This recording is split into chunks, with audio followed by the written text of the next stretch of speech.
दूसरी चीज़ जो हमें चाहिए that is relative abundance of isotopes.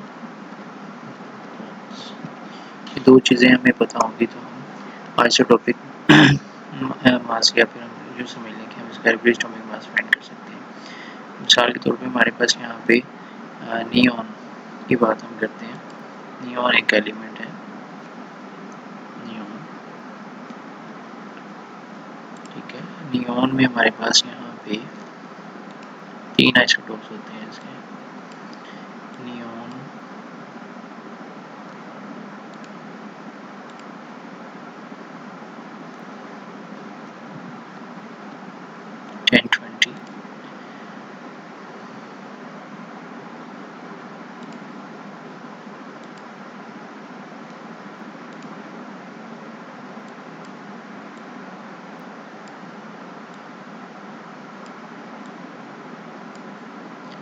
Neon का जो दूसरा आइसोटोप्स होता है दैट इज नियॉन 1021 और जो तीसरा आइसोटोप्स होता है दैट इज नियॉन 1022।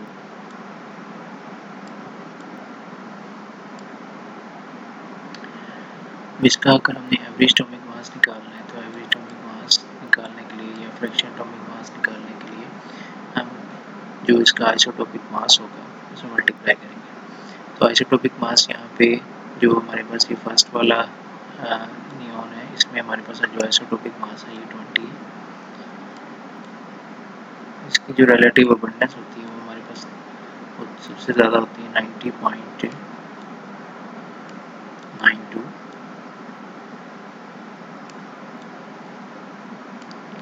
प्लस कर देंगे। आइसोटोपिक मास जो ये 21 वाला है इसका हमारे पास जो आइसोटोपिक मास है वो 21 है। इसकी रिलेटिव अबंडेंस हमारे पास 0.26 कर देते हैं। और इसी तरह से हमारे पास ये जो लास्ट वाला होगा इसका जो आइसोटोपिक मास है वो है 22।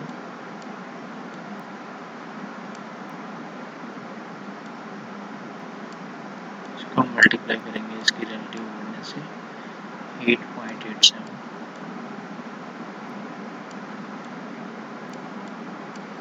डिवाइड कर देंगे 100 के साथ। तो यहाँ पे हमारे पास इसका आइसोटोपिक मास निकल आएगा एवरेज एटॉमिक मास 20.18।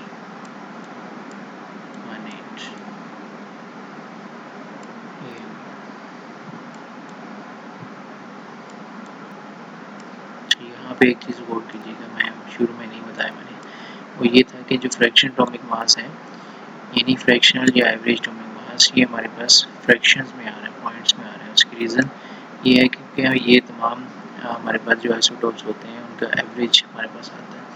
और यहाँ जो रिलेटिव अबंडेंस होती है आइसोटोप्स की ये हम मास स्पेक्ट्रोमेट्री के ज़रिए से फाइंड आउट करते हैं। रिलेटिव अबंडेंस जो है मास स्पेक्ट्रोमेट्री से फाइंड होती है। और इसी तरह से हमारे पास जो आइसोटोपिक मास है वो एलिमेंट्स का वो यहाँ से हम फाइंड आउट करते हैं आइसोटोप्स में से। और इसमें रिलेटिव अबंडेंस जो है आइसोटोपिक मास के वाले से वो हमें मास स्पेक्ट्रोमेट्री के ज़रिए से फाइंड आउट होती है। तो ये हो गई हमारी एक एग्जांपल। इसी तरह से हम देखते हैं यहाँ पे एक और एग्जांपल ले लेते हैं। हमारे पास क्लोरीन है Cl,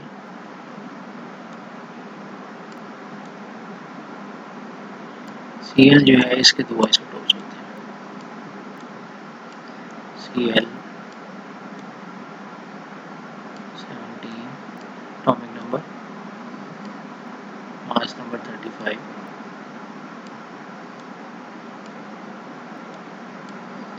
और दूसरा वाला जो होता है वो आता है Cl, मास नंबर इसका 37 और ये एटॉमिक नंबर 17।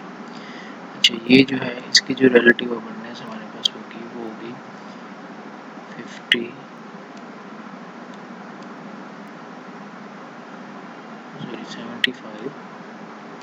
0.53%, ये इसकी रिलेटिव अबंडेंस है पहले वाले की। और जो दूसरे वाला होगा इसका होगा 24.47। तो हम आपस में कर देते हैं, एवरेज टोटल मास निकाल 35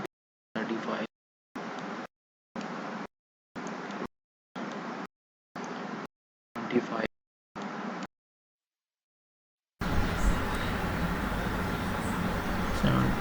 75.53 प्लस ऐड करेंगे हम 37 जो आइसोटोपिक मास है Cl37 का, इसको मल्टीप्लाई करेंगे इसकी रिलेटिव अबंडेंस के साथ जो कि है 24.47, डिवाइड कर देंगे हम 100 के साथ। इस तरह से हमारे पास आंसर आ जाएगा इसका 35.5। इसको राउंड ऑफ कर देते हैं 35.5, हमारे पास जो है वो इसका आंसर आ गया। ये हम इसको एटॉमिक मास से यूनिट्स में मेंशन कर देते हैं। तो ये जो है फ्रैक्शनल एटॉमिक मास या average atomic mass of chlorine हमारे पास फाइंड आउट हो गया है। तो चलें स्टूडेंट्स, अब हम अगले टॉपिक की तरफ चलते हैं।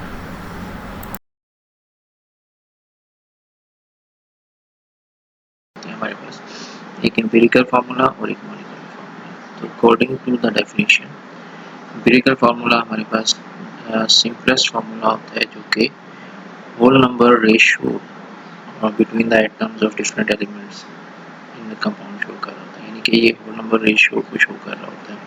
जबकि जो मॉलिक्यूलर फार्मूला है ये हमें एग्जैक्ट नंबर ऑफ एटम्स के हवाले से बता रहा होता है कंपाउंड्स के अंदर। तो एग्जैक्ट डेफिनेशन के मुताबिक हम देखते हैं तो हमें यहाँ पे एक वाज़ेह चीज़ नज़र आ रही होती है।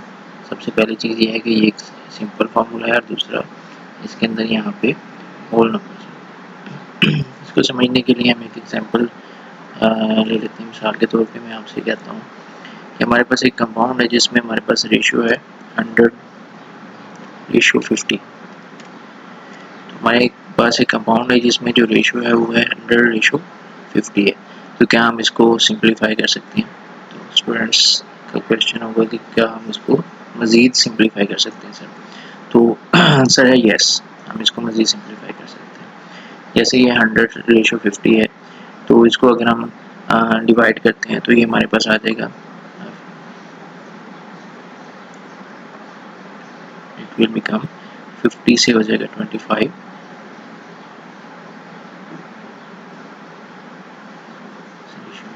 इसको ये जो हाफ हो जाएगा हमारे पास यहाँ पे।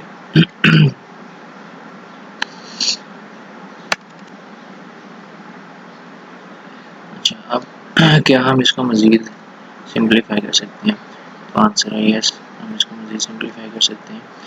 हम इसको मज़ीद सिंप्लीफाई कर सकते हैं, जैसे ये इसको हम 5 पे डिवाइड करते हैं तो ये हो जाएगा 5 10⁻⁵, और रेशो हमारे पास आ जाएगा फिर से यहाँ पे 5 आ जाएगा 10:5।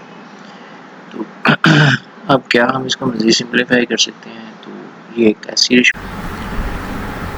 अच्छा जी, इसको मज़ीद सिंप्लीफाई करना है तो हम इसको कर सकते हैं। हमारे पास जो रेशो आएगी यहाँ पे मज़ीद सिंप्लीफाई करके ये आएगी 2:1, यानी 10 की जगह 2 आ जाएगा और 5 की जगह 1 आ जाएगा। मज़ीद आगे देखते हैं।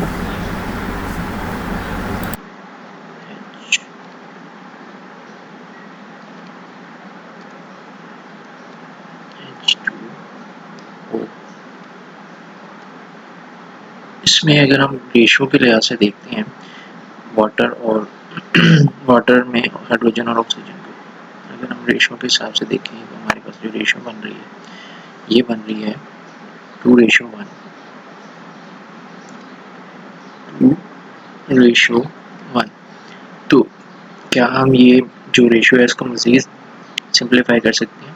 तो आंसर ये है कि ये पहले से ही सिंप्लीफाइड है, इसको मज़ीद सिंप्लीफाई नहीं किया जा सकता। तो ये हमारे पास क्या है, होल नंबर रेशियो है। तो इस तरह से एम्पिरिकल फार्मूला जो है वो हमें होल नंबर रेशियो के बारे में बता रहा है, जबकि मॉलिक्यूलर फार्मूला जो है वो हमें एग्जैक्ट नंबर ऑफ एटम्स जो होते हैं मॉलिक्यूल्स के अंदर उनके बारे में बता रहा है। मॉलिक्यूल के अंदर एग्जैक्ट नंबर ऑफ एटम के बारे में हमें बता रहा है। तो तो मिसाल के तौर पे मैं आपसे ये कहता हूँ कि मेरे पास ग्लूकोज है, ग्लूकोज का जो मॉलिक्यूलर फार्मूला होगा ये बनेगा C6H6 सॉरी H12O6, C6H12O6। तो इसमें अगर आप गौर से देखें तो रेशियो के लिहाज से हमारे पास एग्जैक्ट नंबर जो बन रहे हैं, हमारे पास ये टोटल नंबर ऑफ एटम्स, ये एग्जैक्ट नंबर ऑफ एटम्स के बारे में बता रहा है, यानी कार्बन 6 है, हाइड्रोजन 12 है, ऑक्सीजन 6 है इसके अंदर। तो यहाँ पे ये जो फार्मूला है, this formula is called as molecular formula. तो इसको हम मॉलिक्यूलर फार्मूला कहते हैं। अब एंटी टेस्ट की बेस के ऊपर आपसे यहाँ पे पूछा जाएगा what is the relation between molecular formula and empirical formula. तो एम्पिरिकल और मॉलिक्यूलर फार्मूला के दरमियान में क्या रिलेशन होगा, हमने इसको जो है वो यहाँ पे एक्सप्लेन करना है। तो यहाँ पे देखें अगर आप, तो आपको पता है कि हमारे पास जो मॉलिक्यूलर फार्मूला होता है, जिसको हम आमतौर पे शॉर्ट फॉर्म में MF लिख देते हैं, molecular formula, MF, molecular formula, that molecular formula is equal to N multiply with empirical formula।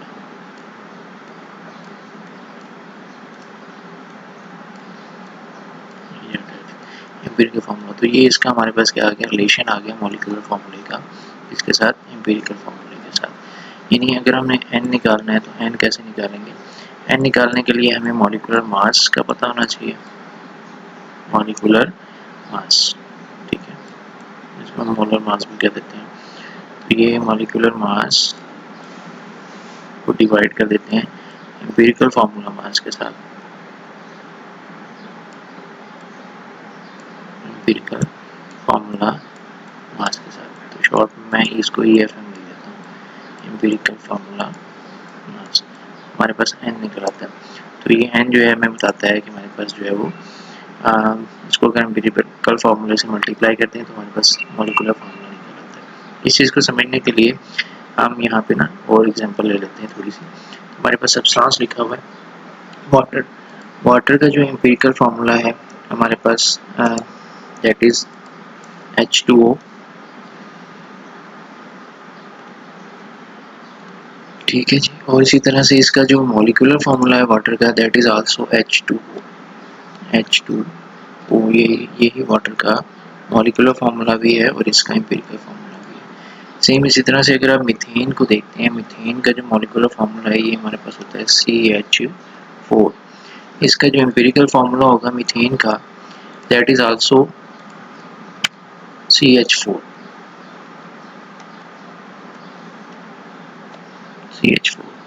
इसी तरह अमोनिया को देखें तो अमोनिया का जो हमारे पास एम्पिरिकल फार्मूला है दैट इज NH3 और इसी तरह से हमारे पास यहाँ पे इसका जो मॉलिक्यूलर फार्मूला है वो भी NH3 है। ग्लूकोज को देखते हैं तो ग्लूकोज का जब हम मॉलिक्यूलर फार्मूले की बात करते हैं तो ग्लूकोज का मॉलिक्यूलर फार्मूला है C6H12O6, ठीक है जी। और इसी तरह से सॉरी ये मैंने इसका मॉलिक्यूलर फार्मूला लिख दिया यहाँ पे। इसका जो एम्पिरिकल फार्मूला है वो है CH2O, इसका एम्पिरिकल फार्मूला है। और इसका जो मॉलिक्यूलर फार्मूला है हमारे पास वो है C6H12O6, इसका मॉलिक्यूलर फार्मूला है। बेंजीन के हवाले से अगर आप देखते हैं तो बेंजीन का जो एम्पिरिकल फार्मूला है वो है CH और जिसका मॉलिक्यूलर फार्मूला है बेंजीन का वो है C6H6,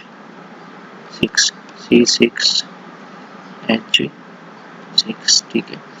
इसी तरह से यहाँ पे देखते हैं ये जो हमारे पास कंपाउंड्स आ गए हैं, इन सारे कंपाउंड्स के लिए अगर आप वैल्यू ऑफ N को देखते हैं, N की वैल्यू को, तो N की वैल्यू यहाँ पे अगर आप गौर करें तो हम यहाँ पे देखेंगे कि हमारे पास यहाँ पे ये तीन कंपाउंड हैं पहले वाले, इनके लिए N की वैल्यू जो होगी, N की value that will be equal to 1, यानी इसको हम यूनिटी बोल देते हैं, यूनिटी। ऐसे कंपाउंड्स जिनमें n की वैल्यू यूनिटी होगी उनका मॉलिक्यूलर और एम्पिरिकल फार्मूला क्या होगा, सेम रहेगा। यानी उनका मॉलिक्यूलर मास और उनका एम्पिरिकल फार्मूला मास सेम रहेगा, तो उसमें n की वैल्यू हमारे पास 1 आती है। ये MCQs मैं आपसे डिस्कस कर रहा हूँ जो हमारे पास यहाँ पे आ जाते हैं अक्सर। तो इसमें n की वैल्यू यूनिटी है तो हमारे पास मॉलिक्यूलर और एम्पिरिकल फार्मूला क्या होगा, सेम रहेगा।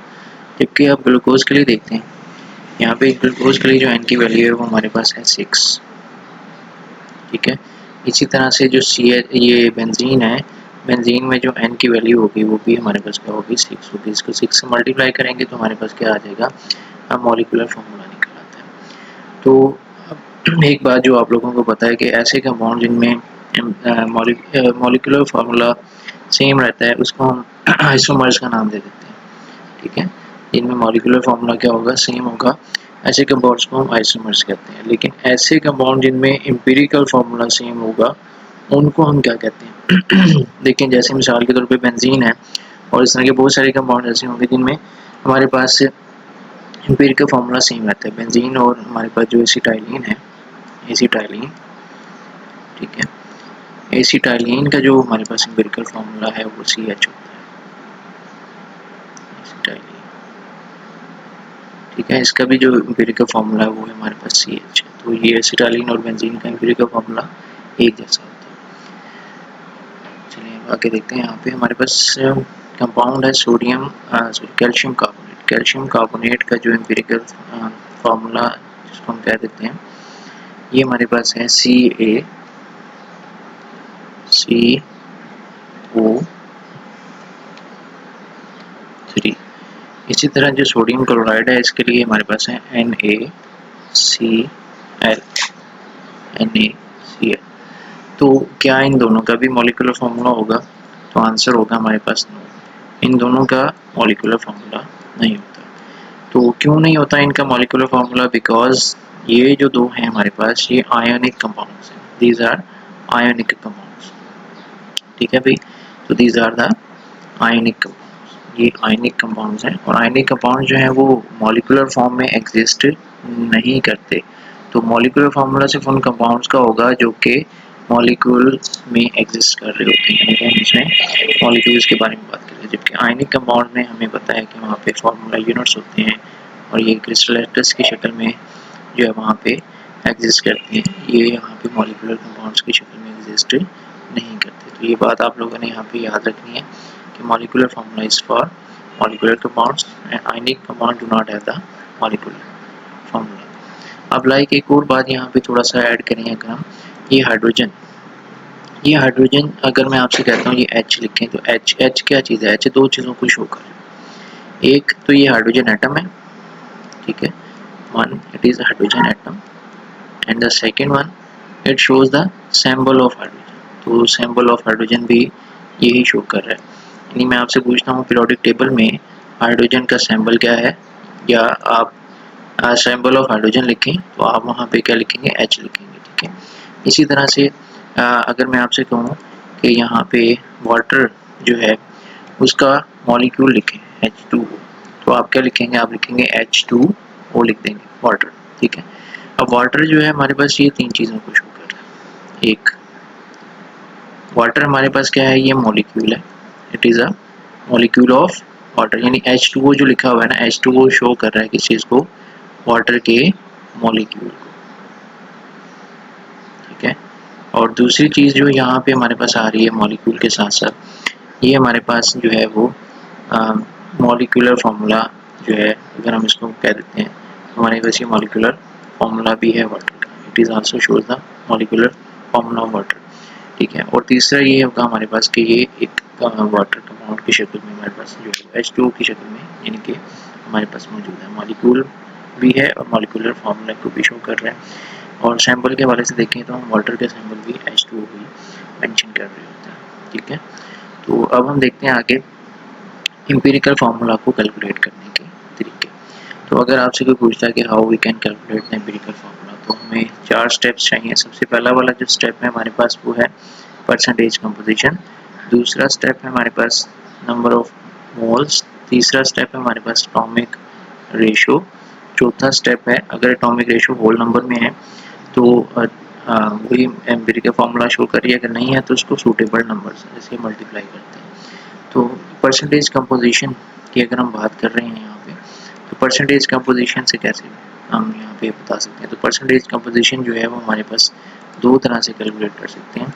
एक हम कह सकते हैं कि परसेंटेज कंपोजिशन को थ्योरेटिकली फाइंड कर सकते हैं और दूसरा प्रैक्टिकली फाइंड कर सकते हैं। जैसे मिसाल के तौर पे मैं आपसे कहता हूँ कि आपके ज़िम्मे एक काम लगा देता हूँ कि आप फाइंड करके बताएं मुझे empirical and molecular formula of glucose. तो आप इसको कैसे फाइंड करेंगे। सबसे पहले आपने ये देखना है कि जो ग्लूकोज है इसका जो मॉलिक्यूल है, इसका फार्मूला मॉलिक्यूलर फार्मूला हमारे पास है C6H12O6। ठीक है, तो थ्योरेटिकली फाइंड करने का मतलब ये हुआ कि हम इसमें से ना सबसे पहले तो इसका मॉलिक्यूलर मास फाइंड करते हैं, इसको हम मॉलिक्यूलर मास कह देते हैं। तो मॉलिक्यूलर मास फाइंड करने के लिए क्या करेंगे हम, यहाँ पे देखिए कार्बन कितने हमारे पास 6 है, तो हम यहाँ पे मल्टीप्लाई करेंगे। कार्बन का मास जो है वो 12 है, 12 को मल्टीप्लाई कर देते हैं 6 के साथ, प्लस कर देना है यहाँ पे। हमारे पास हाइड्रोजन का मास हम ले लेंगे, 1 को 12 से मल्टीप्लाई कर देंगे। ठीक है, और इसी तरह से हम क्या करेंगे, यहाँ पे मल्टीप्लाई करेंगे 16 को 6 के साथ। ठीक है, तो ओवरऑल सम हमारे पास जो है वो आ जाएगा 180। ये आ गया इसका मॉलिक्यूलर मास 180। तो मैं इसको लिख दूंगा ग्राम पर मोल, 180 ग्राम पर मोल, ये इसका मॉलिक्यूलर मास आ गया। ठीक है, अब मैंने यहाँ पे परसेंटेज फाइंड करनी है ना, तो परसेंटेज फाइंड करने के लिए मैं क्या करूँगा, सबसे पहले क्योंकि पहला स्टेप है फाइंड परसेंटेज, तो कार्बन इसमें कितने हैं हमारे पास 6 है। ठीक है, कार्बन 6 है और इसका मास है 12। तो हम क्या करेंगे, कार्बन की परसेंटेज पहले फाइंड करेंगे। यहाँ पे परसेंटेज इसकी फाइंड करेंगे पहले कार्बन की, फिर उसके बाद हम फाइंड करेंगे परसेंटेज, यानी 3 एलिमेंट है इसके अंदर, कार्बन, हाइड्रोजन एंड ऑक्सीजन, तो तीनों की अलग अलग फाइंड करते हैं। तो परसेंटेज ऑफ हम फाइंड कर लेंगे, फिर उसके बाद हाइड्रोजन। ठीक है, और इसी तरह से हम फाइंड कर लेंगे percentage of oxygen, percentage of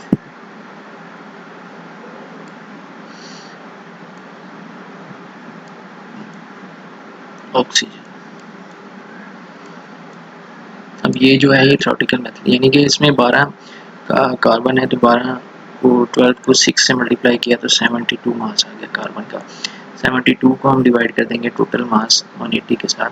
ठीक है, और मल्टीप्लाई कर देंगे किसके साथ, हम 100 के साथ। तो इस तरह हमारे पास क्या निकल आएगा, परसेंटेज निकल आएगी कार्बन की, जो कि हम थ्योरेटिकली फाइंड आउट करेंगे। अच्छा, इसी तरह से अगर मैं एक और एग्जांपल आपके सामने रखूँ, यहाँ पे मैं आपसे कहता हूँ कि आपके पास अमोनिया है NH3। ठीक है, इसमें आप परसेंटेज ऑफ नाइट्रोजन बताएं मुझे। तो आप क्या करते हैं, यहाँ पे पहले इसका मॉलिक्यूलर मास निकालते हैं। मॉलिक्यूलर मास निकालने के लिए आप क्या करेंगे, यहाँ लिखेंगे 14 मास है किसका, हमारे पास अमोनिया का, प्लस करेंगे हम हाइड्रोजन का मास 1 मल्टीप्लाई विद 3, तो ये हो जाएगा 3 इज इक्वल टू, ये हो गया हमारे पास टोटल मास आ गया 17 ग्राम पर मोल। ठीक है, तो इसका मास आ गया हमारे पास 17 ग्राम पर मोल। अब हमने यहाँ पे निकालनी है क्या चीज़, परसेंटेज ऑफ फाइंड करनी है, परसेंटेज ऑफ नाइट्रोजन।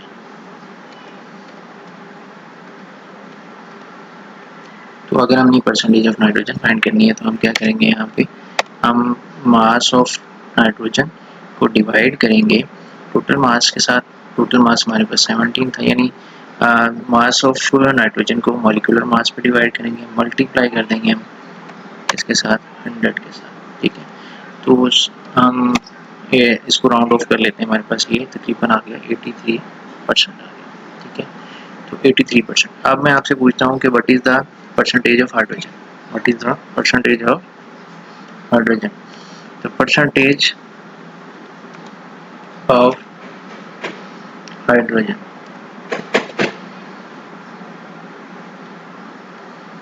तो मैं यहाँ पे डायरेक्ट लिख सकता हूँ, यहाँ पे परसेंटेज मैं यहाँ बता दूंगा कि जो हाइड्रोजन की परसेंटेज है वो 17% है। ठीक है, कैसे मैंने इसको डायरेक्ट बता दिया यहाँ पे, तो आप लोगों ने याद रखना है कि जब भी हमारे पास परसेंटेज कंपोजिशन की बात करें तो इसका मतलब ये होगा कि जो दो एलिमेंट हैं अगर इस कंपाउंड में, उन दोनों की जो परसेंटेज का जो सम होगा that will be equal to 100।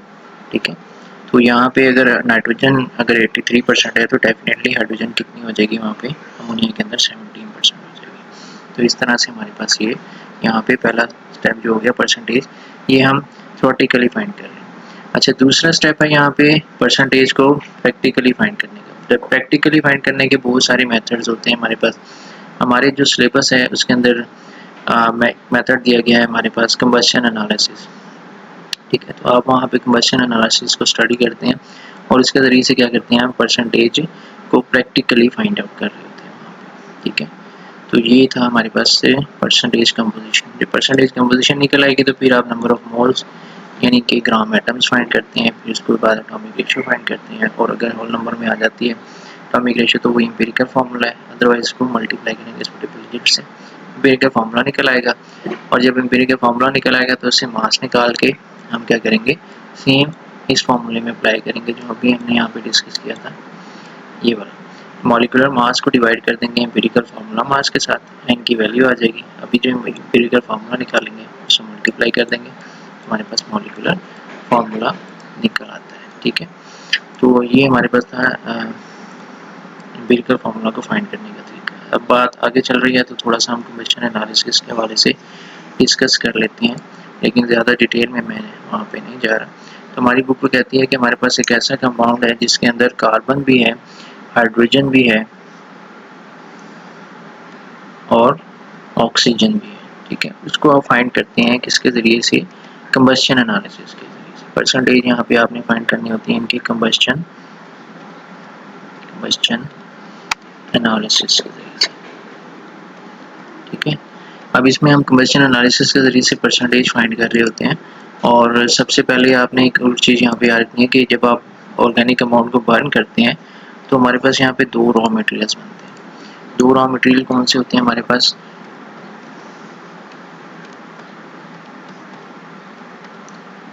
एक हमारे पास होता है वाटर, यानी हाइड्रोजन जो होगी that will convert into, hydrogen जो है वो कन्वर्ट हो जाती है किसके अंदर, H2O के अंदर। और जबकि जो हमारे पास कार्बन अगर वो वहाँ पे मौजूद है तो carbon will convert into carbon dioxide.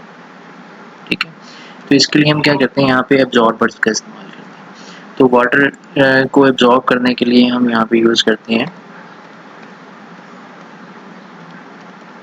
Absorber जो यूज़ करते हैं वो होता है हमारे पास MgClO4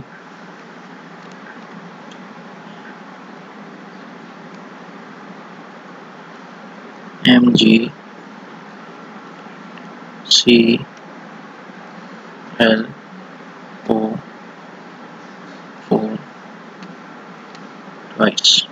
इसको कहते हैं मैग्नीशियम परक्लोरेट। ठीक है, मैग्नीशियम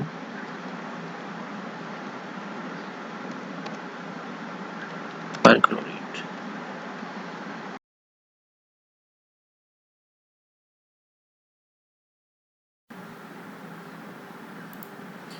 अच्छा जी, तो मैग्नीशियम परक्लोरेट के साथ हम इस्तेमाल करते हैं, ये मैग्नीशियम परक्लोरेट के अलावा आप कैल्शियम परक्लोरेट का इस्तेमाल भी कर सकते हैं वाटर एब्जॉर्बर के लिए।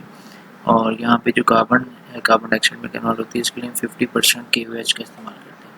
100% KOH का इस्तेमाल इस वजह से नहीं करते क्योंकि 100% KOH जो होगा वो वाटर को एब्जॉर्ब कर सकता है, इसलिए हम 50% वाटर जो है वो डिज़ोल्व करके इसका सोल्यूशन इस्तेमाल कर रहे होते हैं। तो यहाँ पे भी कार्बन डाइऑक्साइड के लिए आप कोई और एब्जॉर्बर भी इस्तेमाल कर सकते हैं, लेकिन किताब में हमारे पास ये नहीं है।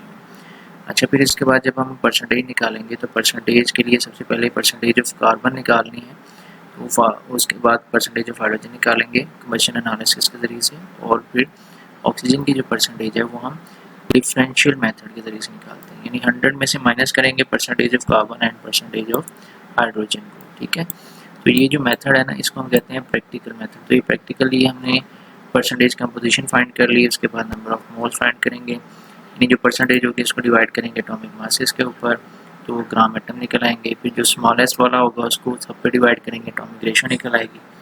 ये होल नंबर होगा तो ये एम्पिरिकल फार्मूला बताएगा। और अगर एम्पिरिकल फार्मूला निकल आएगा तो फिर हम क्या करेंगे, उसको n से मल्टीप्लाई कर देंगे तो हमारे पास क्या निकल आएगा, मॉलिक्यूलर फार्मूला निकल आएगा, n multiply with empirical formula that will show the molecular formula. तो इस तरीके से हम एम्पिरिकल फार्मूले से मॉलिक्यूलर फार्मूला जो है फाइंड आउट कर सकते हैं।